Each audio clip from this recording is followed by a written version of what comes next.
ప్రేమించి మా కొరకు సిలువలో రక్తాన్ని కార్చినటువంటి రక్తవర్ణుడా, ధవళవర్ణుడా, అపరంజిని పోలినటువంటి పాదములు కలిగిన వాడా, అగ్ని నేత్రాలు కలిగినటువంటి పరిశుద్ధుడైన తండ్రి, నీకు వందనాలు, స్తుతులు, స్తోత్రాలు. నేను ఈ పరిశుద్ధ ఆదివారం ఈ మండలకాల దినాల్లో శిల్వజాన కూటాలు జరుపుకుంటున్నటువంటి దినాల్లో 4వ వారంలోనికి మరియు మీరు మమ్మల్ని నడిపించారు. ఈ దినవందు సూటిగా, తేటగా, స్పష్టంగా మీరు మాతో మాట్లాడడానికి ఇష్టపడుతున్నారు. మాట్లాడవలసిన నీ మాటలు నీ దాసుడిని నాకు అనుగ్రహించండి. నీ వర్తమానాన్ని పంపించండి.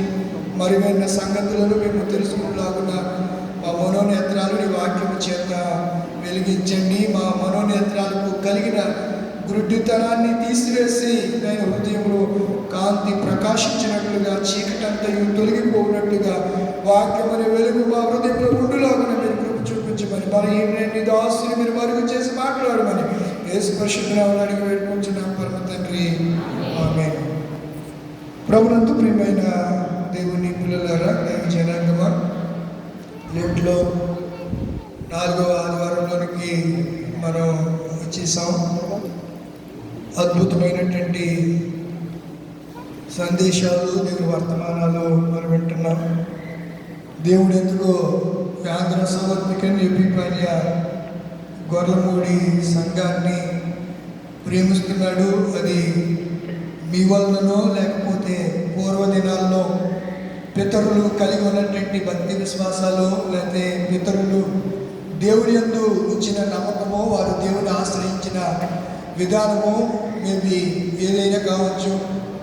ఆ పితరుల ప్రార్థనలు, పితరుల యొక్క భక్తి విశ్వాసాలు మన నిజంగా మనకెంతో కోటగాను ప్రాకారంగాను ఉన్నవి అనటంలో ఏ విధమైన సందేశము లేదు అనే సంగతిని నేను సభాముఖంగా మీకు తెలియజేస్తున్నాను.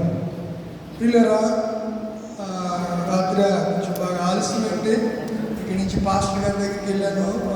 సంఘ పెద్దలు అక్కడే ఉన్నారు. నేనైతే 10 గంటలకు ఇంటికి వెళ్ళిపోయాను. ఇంటికి వెళ్ళిన తర్వాత మళ్ళీ వాక్యాన్ని సిద్ధిపడి ప్రార్థన చేసుకుని పడుకునేసరికి 1 గంట అయింది.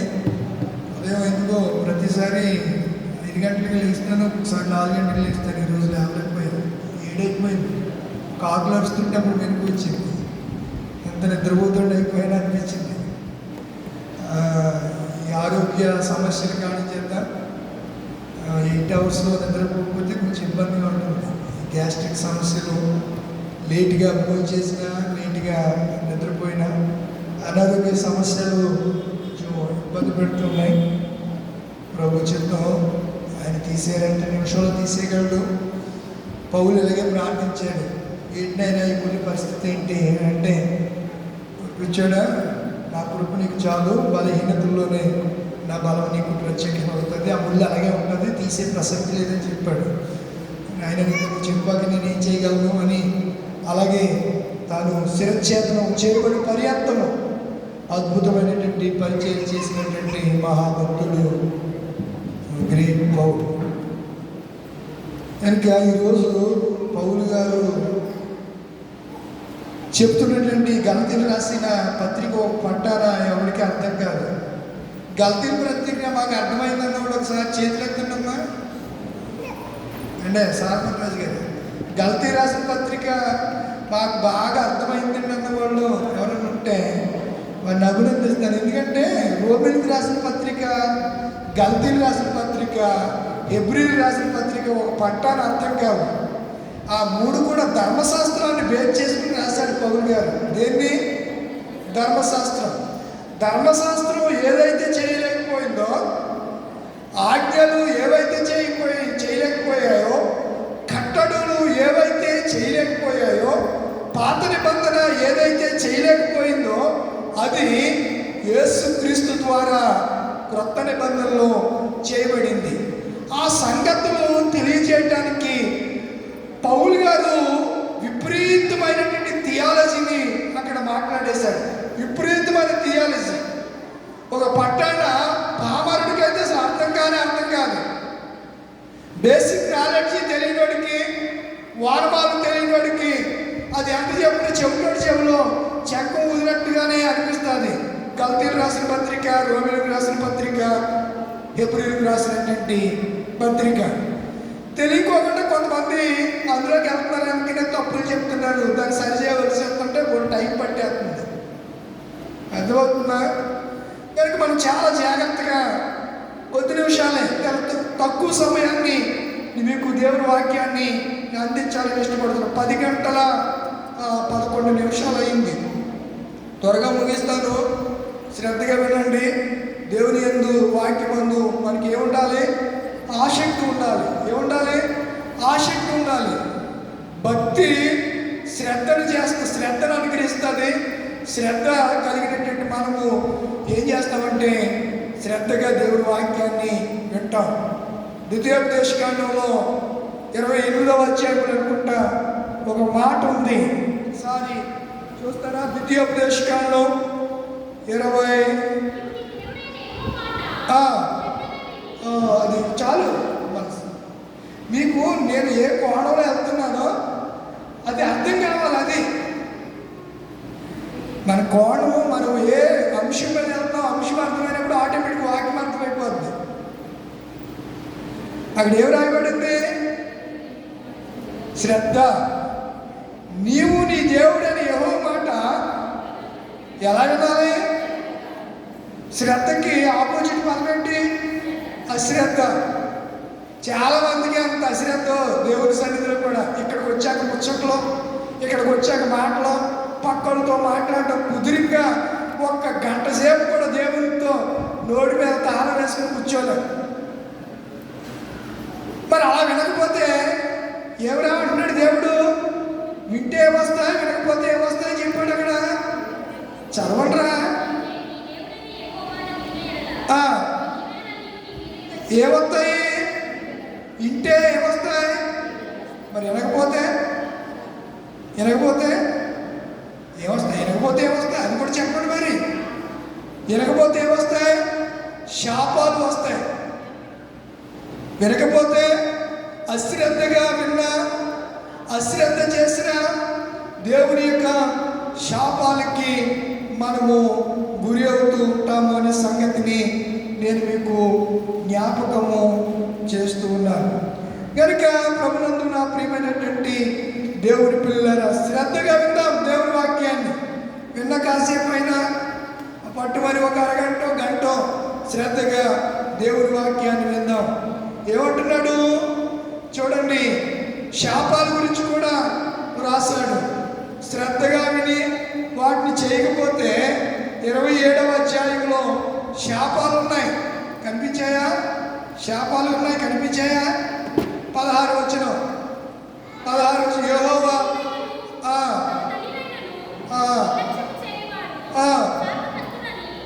నిర్లక్ష్యం చేయకూడంటే అశ్రద్ధ చేయకూడని. పట్టించుకోకపోడు ఏమవుతాడంట? చెప్పరేంటలా? శాపగ్రస్తుడు. ఎవరు పట్టించుకోవాళ్ళు? కొంతమంది తల్లిదండ్రులు అసలు పట్టించుకుంటలేదు ఈ రోజుల్లో. అందుకే ఇన్ని ఓల్డేజ్ హోమ్స్ వచ్చేసినాయి. వృద్ధ శరణాలయాలు పెరిగిపోతున్నాయి రోజు రోజుకి. తల్లిదండ్రుల్ని ఇంట్లోంచి బయటకి ఎంటేసిన కొడుకు, కోడల చేతిలో దెబ్బలు తిన్న మాంగారు ఇలాగా పేపర్లో, న్యూస్లో టైటిల్ వచ్చేస్తున్నాయి. బ్రేకింగ్ న్యూస్లు వస్తున్నాయి.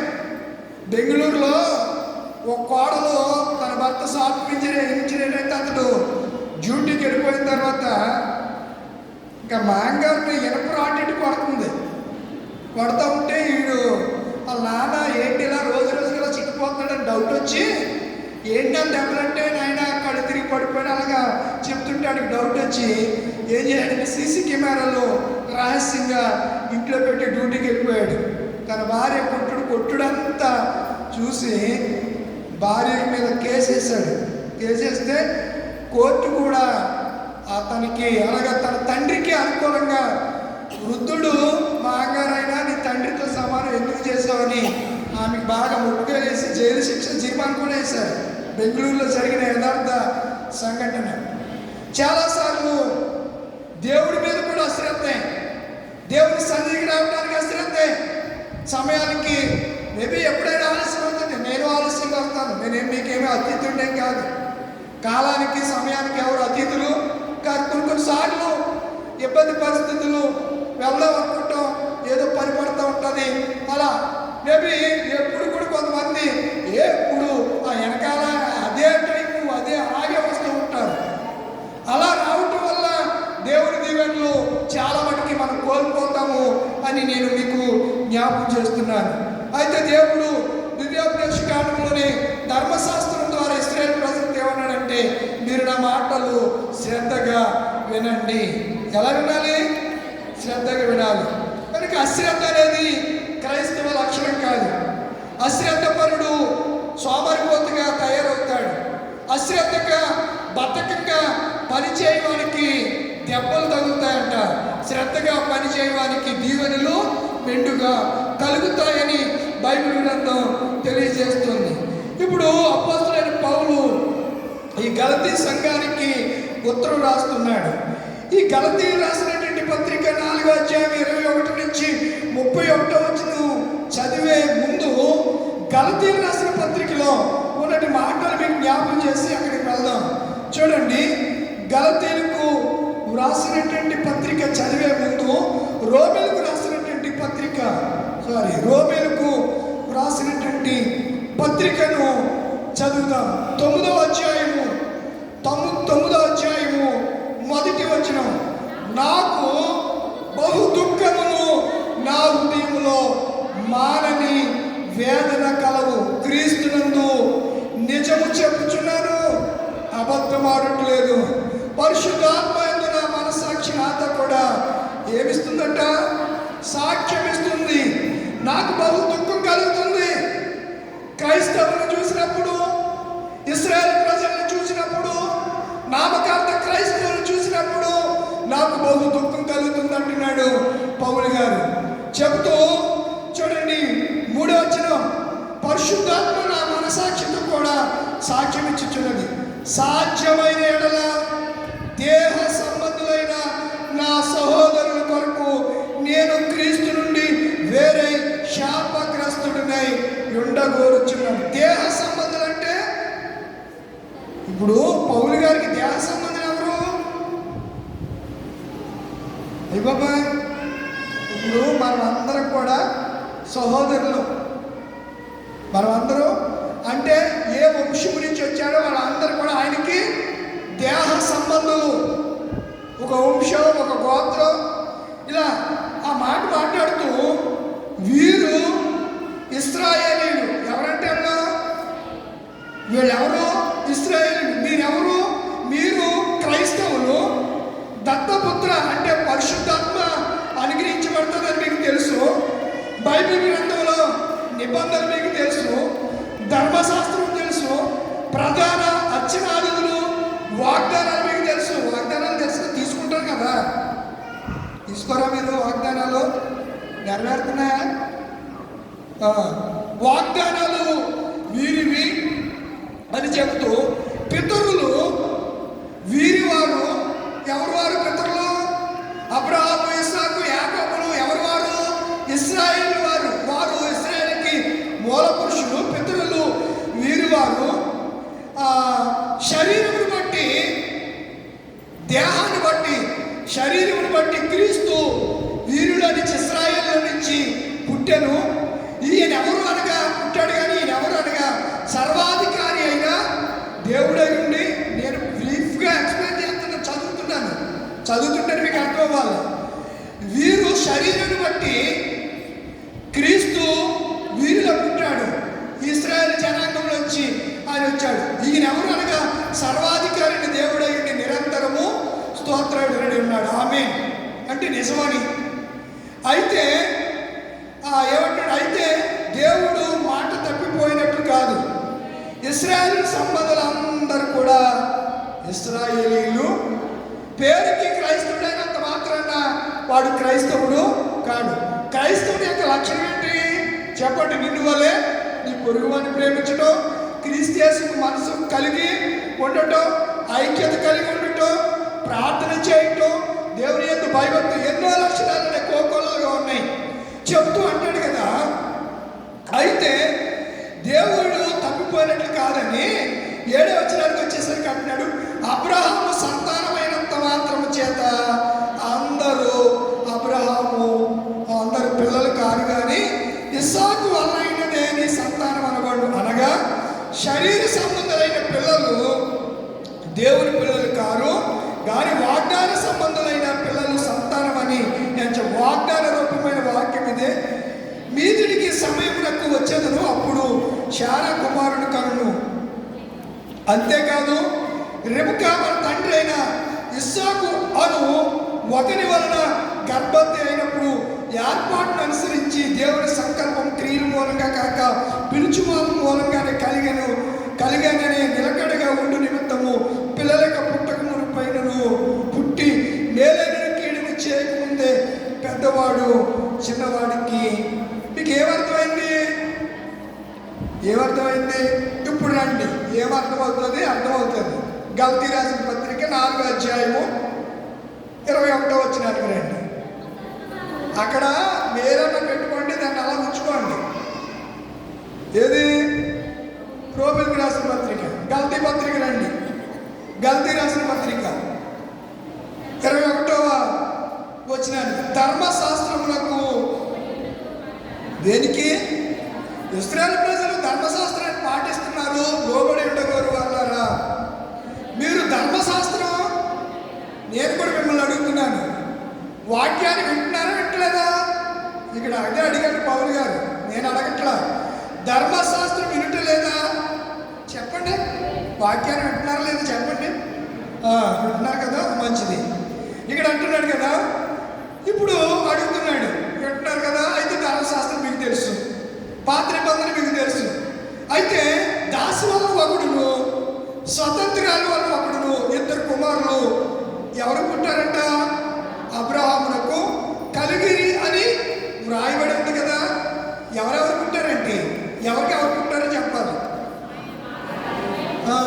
ఆదరు ఎవరు? ఆమె అదే ఏ ఊరామిది, ఏ దేశం? చదివితే కదా, ఆదికాండంలో 16 అధ్యాయం ఉంటుంది. ఆమె ఎవరో పుట్టుకోరాదు, ఐగుప్తురాలు. మరి నాకు వినపడాలి కదా, మీరు నోట్లో అనుకుంటే నాకు అసలు మీరు కింద ఉన్నారో నేను ఎక్కడో పైన ఉన్నారో, మీరు గట్టిగా మాట్లాడు.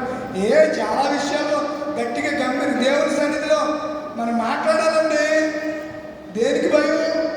మనం మాట్లాడుతుంటే మన తండ్రి వినాలని, ఆ మాటల ద్వారా నా కుమార్తెకు నా కుమారుడు చక్కగా మాట్లాడుతున్నారని దేవుడు ఉప్పు తప్పిపోయి, అసలు ఆయన పేరే నేను అనుకుంటాను ఉబ్బులు మారోడు. ఆయన ఉబ్బులు మారోడు అంటే ఆయన ప్రభువా క్షమించి అంటే వెంటనే పొంగిపోతాడు. ఆయన పొంగిపోయి రైట్, ఇంకెప్పుడు పాపం చేయకంటాడు. అంతే, క్షమించేయాను, నిన్ను నీ ప్రార్థన అంగీకరించేయాను, నేను నీ మాట నేను విన్నాను, నీ మాట నా చెవులోంచి వచ్చాయి అని చెప్పి దేవుడు ఏం చేస్తాడు? దీవించడం ప్రారంభిస్తాడు, ఆశీర్వదించడం ప్రారంభిస్తాడు. ఈ దీవెన ఆశీర్వాదం పొందాలంటే ఏం వినాలంట? ఆయన అదే అడుగుతున్నాడు పౌలు గారు, మీరు ధర్మశాస్త్రము వినటలేదా? నాతో చెప్పండి. దాసి స్వతంత్రాలు 2 అబ్రహాముకు కలిగినని రాయబడింది కదా. అయినను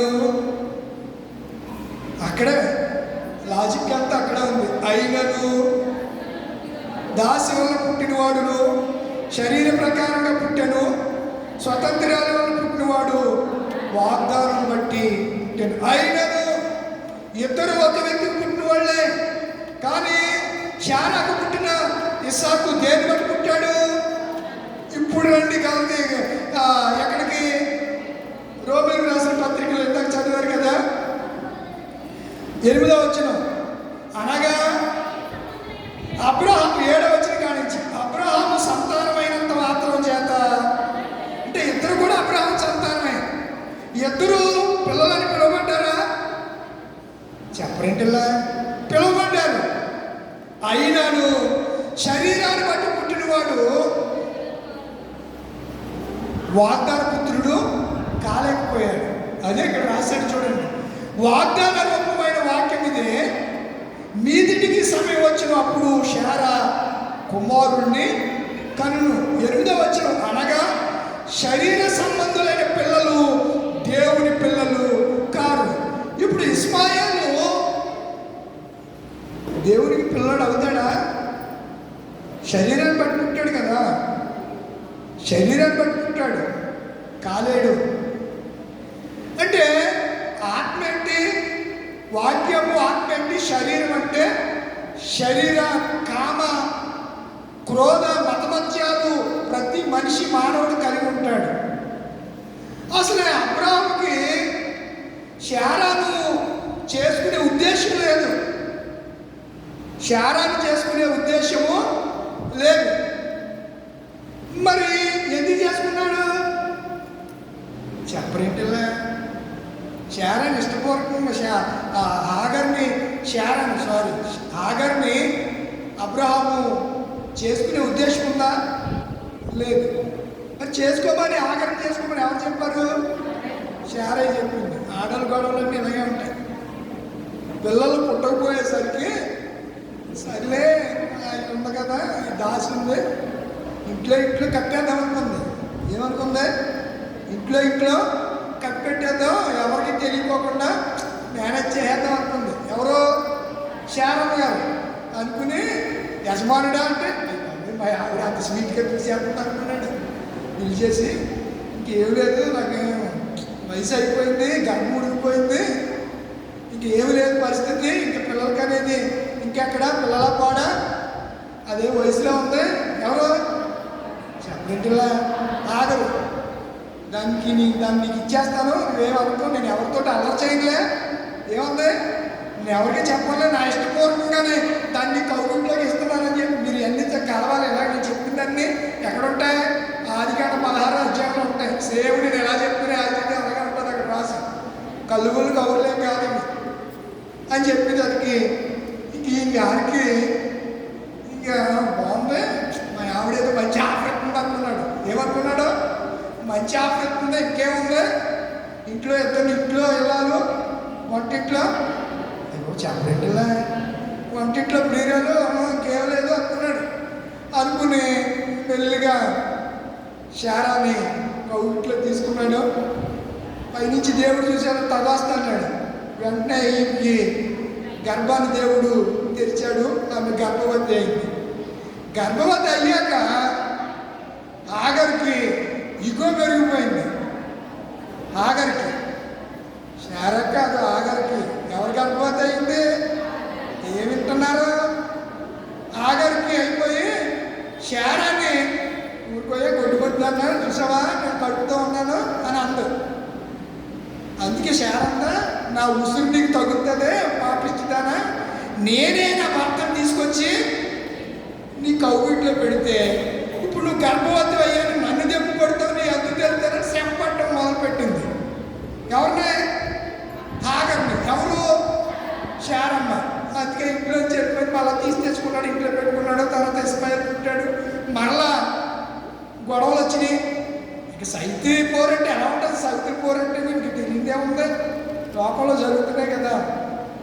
ఏ పోరు ఉన్నానంటే ఏ పోరు ఉండకూడదు చెప్పరంటే ఇలా మీకు ఏం తెలియనట్ట. ఏ పోరు? సౌతి పోరు ఉండకూడదంట. అలాగే ఒక ఆమె పిల్లలు లేకపోతే అలాగే బాధపడిపోయింది. అయ్యి బాబాయ్ దీని మాటలు పడలేకపోతున్నానని చెప్పేసి మందిరంలోకి వెళ్ళి ఏడటం మొదలు పెట్టింది. ఎవరు? అన్న. పిండిన్న దెబ్బ పడుకున్న మాటలకి భరించలేక బాధ వచ్చేసి మాట్లాడితే ఏమంటుంది, నువ్వు కొట్టుకొద్దామే, పిల్లలకంటే తెలిసినా నీకు పిల్లల పెంపకం ఎలా పెంచాలి అనేది. ఎవరు? పిండిన్న. ఎవరిని? అన్నని. మరి అన్నం పగిలిపోదటండి. అర్థమవుతుందా మీకు? పగిలిపోతే ఎంత గాయపడిపోయిందా, ఎంత బాధపడిపోయిందో. ఆ సందర్భంలో మీరైతే ఎదురు దెబ్బలాడేస్తారు. మీరైతే ఏం చేస్తారా? ఏంటంటే చుట్టూ పట్టుకోవడమే. ఇప్పుడు అలాగే ఉంటాయి పరిస్థితులు. ఏం చేస్తారు ఇప్పుడు? ఏంటి, నేను ముందు భార్య అని వెనకాల వచ్చావు, ఏంటి నన్ను అంటావేంటని ఆ మాత్రం గారు కలబడిపోతే ఇంకొకటి వచ్చి ఎడదీయాలి. ఈడు ఎడదీసి వీడికి పడిపోతే ఇంటిలో ఇటు మధ్యకి వెళ్ళాడంటే ఇద్దరు కలిపి కొట్టేస్తారండి. తెలుసా? మధ్యలోకి ఆడగొడవలోకి మొగోడు వెళ్ళాడంటే ఈయన మామూలుగా ఆ భాషలో మాట్లాడతారు అన్నమాట. ఆ భాషలో మాట్లాడతారు. ఎరా నీకు సరిపోలేదా, నువ్వు ఇలా చేసుకున్నావు అలా చేసుకున్నావు, ఇంకా ఇష్టం అలా మాట్లాడుతూ ఉంటారు. మీరు ఎప్పుడైనా సొసైటీలో ఈ విషయాలు మీరు గ్రహిస్తే మీకు అర్థమవుతుందనే సంగతి నేను జ్ఞాపకం చేస్తున్నాను. ఆ పరిస్థితుల్లో హాగరు గర్భవతి అని ఆమెకి తెలిసిన తోడనే శారాని చిన్న చూపు చూడటం మొదలుపెట్టింది. మరి శారాకి మండిపోదేంటంటే, శారాకి ఉడికిపోయింది రక్తం. పనికి మళ్ళీ శక్తి నువ్వా నన్ను అనేది, నువ్వు అసలు ఆ ఇంట్లోకి ఉంటాకే వీల్లేదని చెప్పి మొత్తానికి గొడవ ప్రారంభమైంది. ఇప్పుడు ఈయన గారు ఏం చెప్తాడు చెప్పండి? అబ్రాహం ఏం చెప్తాడు? దేవుడి దగ్గరికి వెళ్ళి ఏంటి ప్రభు గొడవ అంటే, సరే ఆ రోజు మీ ఆవిడ నీతో చెప్పినప్పుడు నువ్వు నాతో చెప్పావని అడిగాడు దేవుడు. ఏమడిగాడు? ఆ రోజు శారానే మీకు ఇస్తున్నాను అన్నప్పుడు నాతోటి అడిగావా నువ్వు అని దేవుడు అడిగాడు. అడగగానే ఓ లేదు ప్రభు అన్నాడు. అయితే ఇప్పుడు శారానితోటి ఏం చెప్తుందో అది నువ్వు చెయ్యాలన్నాడు. ఏం చెప్పాడు? శారా అప్పుడు ఆ మాట అన్నావు, పోనీ ఇలా మా ఆవిడ ఇలా అంటుంది ప్రభు, నువ్వేమో వాగ్దానం చేసావు, మీదుడికి కాలం వచ్చేసరికి శారా గర్భవతి అవుతుంది, ఇస్సాకుని ఇస్తాను వాగ్దానం పుత్రుడని నువ్వు చెప్పావు, మరి నేనేమో ఇలా అంటుంది, నన్ను ఏం చేయమంటావు ప్రభు అని అబ్రాహం ఎవరిని అడగాలి? అడిగాడా?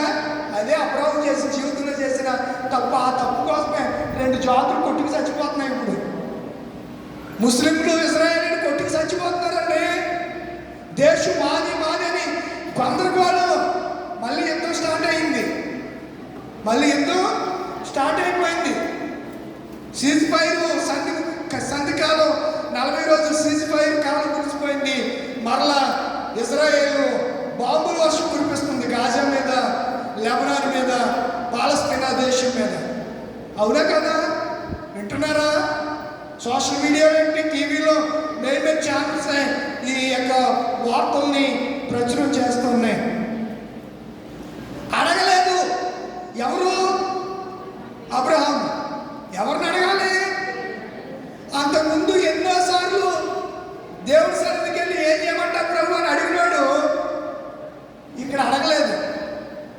కారణం చెప్పాలి మీరు. ఎందుకు అడగలేదు? ఆశ, శరీరం అలా ప్రేరేపించింది అతన్ని. ఇప్పుడేమో ఇబ్బంది కలిగింది. ఇప్పుడు అడుగుతున్నాడు. దేవుడు ఏమన్నా తెలివితో కూడా అన్నాడు. ఏమన్నాడు? ఒకసారి చూడండి. ఆదికాండం త్వరగా ఆదికాండం 16వ అధ్యాయం. ఆదికాండము 16వ అధ్యాయము. ఆదికాండము 16వ అధ్యాయములో ఈ మాటలు మనకి కనబడుతూ ఉంటాయి. చూడండి 16వ. అక్కడ దాకా కాదు.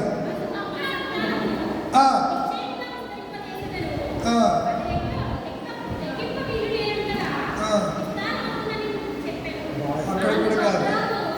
4వ.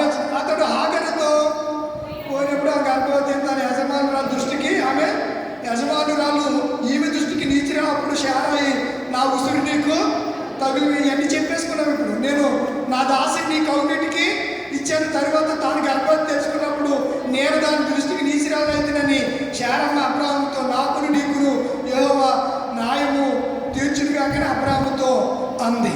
21వ వచనానికి వచ్చాయి. 21వ అధ్యాయానికి వచ్చేయండి. 21వ అధ్యాయానికి వచ్చేయండి. 21 8వ. ఆ పిల్లవాడు పెరిగి 8వ. పాలు విడిచిన ఇస్సాకు పాలు విడిచిన తిరుమందు అబ్రాహాము ఐగుప్తురాలు హాగరు కనిన కుమారుడు ఏం చేశాడు? ఇస్సాకుని ఏం చేస్తాడంట? ఇప్పుడు శరీర సంబంధాలు మనల్ని ఏమంటున్నారు? హేళన చేస్తున్నారు. భాషతో ప్రార్థన చేసిన, భాషతో మాట్లాడిన, పరిశుద్ధ అభిషేకం కలిగి గంతులు వేసిన ఏమనుకుంటున్నారు? హేళన చేసే పరిస్థితులు సభ్య సమాజంలో ఉన్నాయి.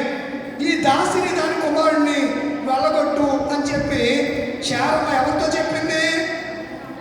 అబ్రాహాముతో చెప్పింది. ఈ దాసు కుమారుడట నా కుమారుడు ఇస్సాకుతో ఏమైండు, వారసుడై ఉండడు అని అబ్రాహాముతో అన్నాడు. అతని కుమారుని బట్టి, అబ్బా ఎంత నీటి కడుపు పుట్టినాడు కదా అబ్రాహాం గారికి. అతని కుమారుని బట్టి అబ్రాహాముకు దుఃఖం కాదంట, మిక్కిలి, చెప్పండి ఏం కలిగిందంట? మిక్కిలి దుఃఖము కలిగేను.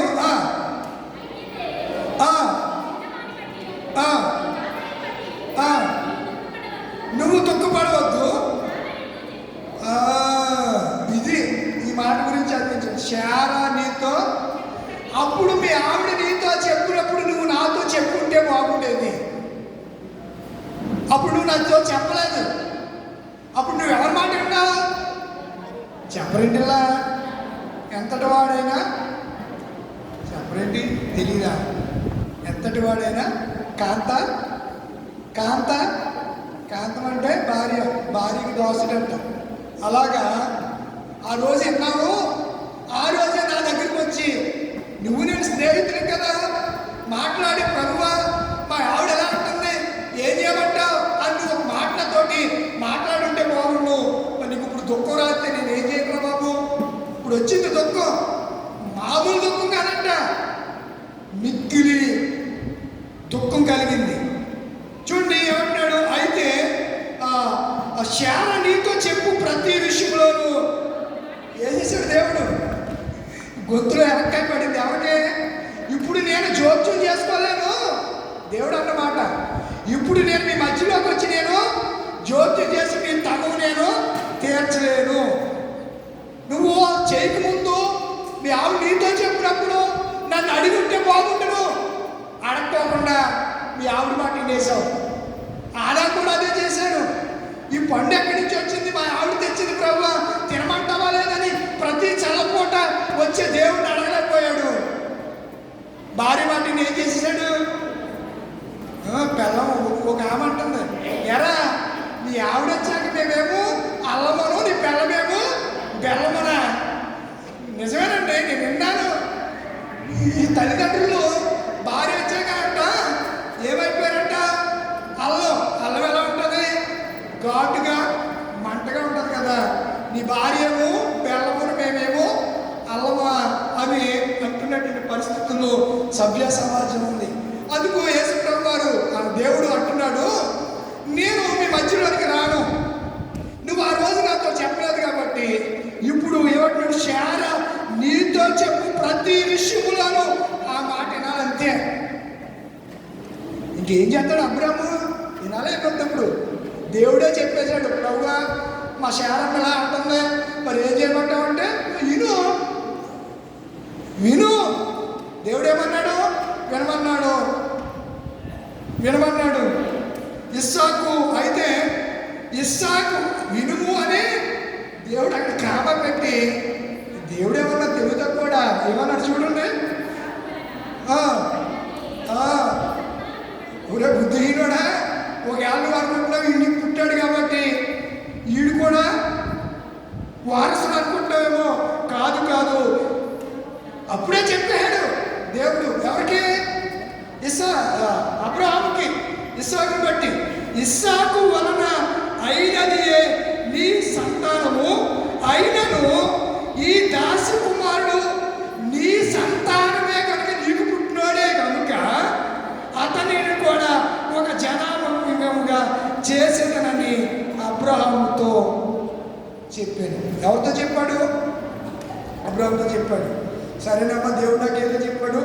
గబగబలు వేసిపోయి నువ్వు ఇక్కడ కూర్చుంటే మా ఆవిడ పేకటి పిసికేస్తే, మా శారమ్మ గొడవకు వచ్చేస్తే, ఏ గుడారం మేకో తీస్తుంది, గుడారం కర్రేదో తీస్తుంది, నువ్వు వంట గీయలేదని. కాబట్టి తెల్లవారినప్పుడు అబ్రాహాము లేచి ఆహారము నీళ్ళ తిత్తిని తీసుకుని ఆ పిల్లవాడితో కూడా హాగరులకు అప్పగించేశాడు. ఏమేమి ఇచ్చాడంట? ఏమిచ్చాడు? రాత్రి సంభాషణ జరిగింది. తెల్లారిగానే ఉదయం అయ్యేటప్పటికి కనిపించిందా ఆగరమ్మ? ఎవరికి? శారమ్మ కనిపిస్తే అబ్రాహాముకి బడికి పూజ నీరు అయిపోతుందట, ఇంకేముండదు. అందుకని ఏం చేసిందంట? కాబట్టి అబ్రాహాం ఏం చేసి తెల్లవారినప్పుడు అబ్రాహాం ఆహారం నీళ్ళు తీసుకుని ఆ పిల్లవాడిని కూడా ప్రారంభించి ఆమె భుజం మీద వాటిని పెట్టాడు. అబ్బా, ఎవరి భుజం మీద పెట్టాడు? హాగర్ భుజం మీద పెట్టి ఆమెను పంపేశాడండి. బేర్షెబారణ్యంలో గడిపోయింది.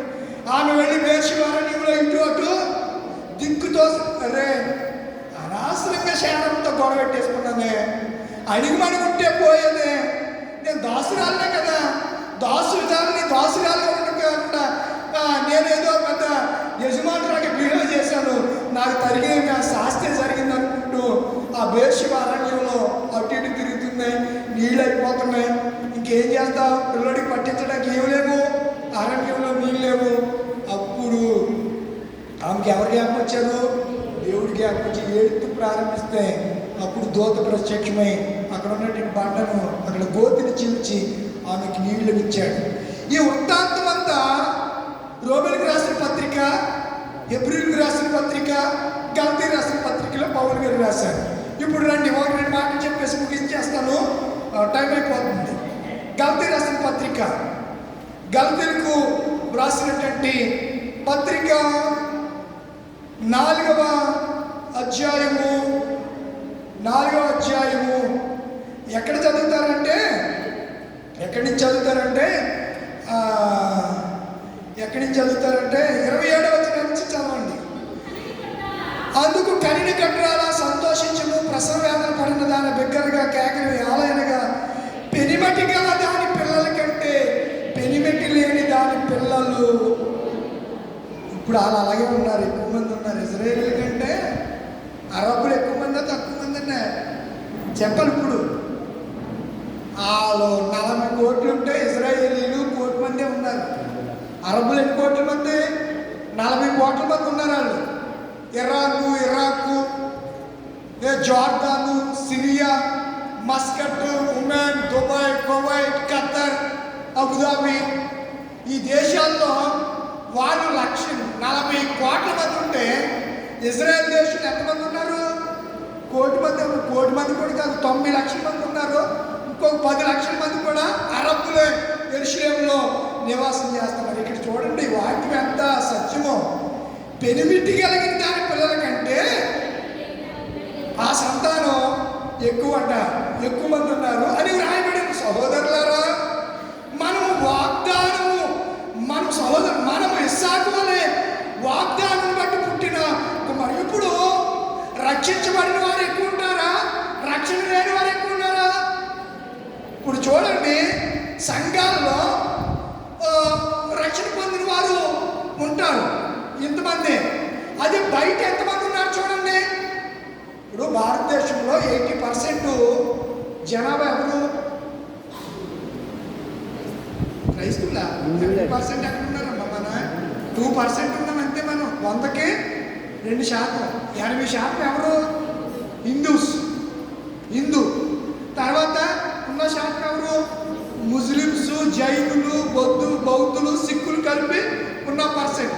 క్రైస్తవుడు భారతదేశ జనాభా లెక్కల ప్రకారం 2% ఉన్నారు. మీరు గమనించండి, 2% ఉన్నారు అధికారికంగా.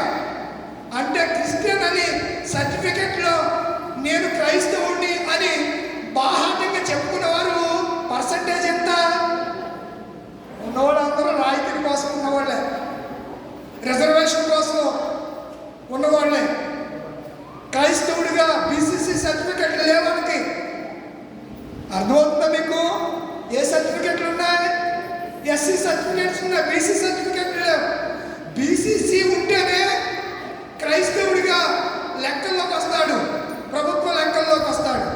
ఎస్సీ సర్టిఫికెట్, ఎస్సీ అంటే హిందూ లెక్క, ఇక్కడ బైబిల్ అదే చెప్తుంది. అయితే సహోదరులు, మనం ఇస్సాకు వలె వాగ్దానం బట్టి పుట్టిన కుమారులమై ఉన్నాం. ఇప్పుడు మనల్ని అన్యజనులు ఏం చేస్తున్నారు చూడండి. అప్పుడు శరీరమును బట్టి పుట్టిన ఇస్మాయేలు, శరీరం బట్టి ఎవరు పుట్టారు? నేను అందుకే వేరే మెన్షన్ చేసి మరీ చదువుతున్నాను. అప్పుడు శరీరమును బట్టి పుట్టిన ఇస్మాయేలు ఆత్మను బట్టి పుట్టిన వారి ఆయన ఇస్సాకును ఎలాగో హింస పెట్టానో ఇప్పుడు కూడా అలాగే జరుగుతుంది. అలాగే చెప్పారు ప్రవీణ్ అన్నగారిని.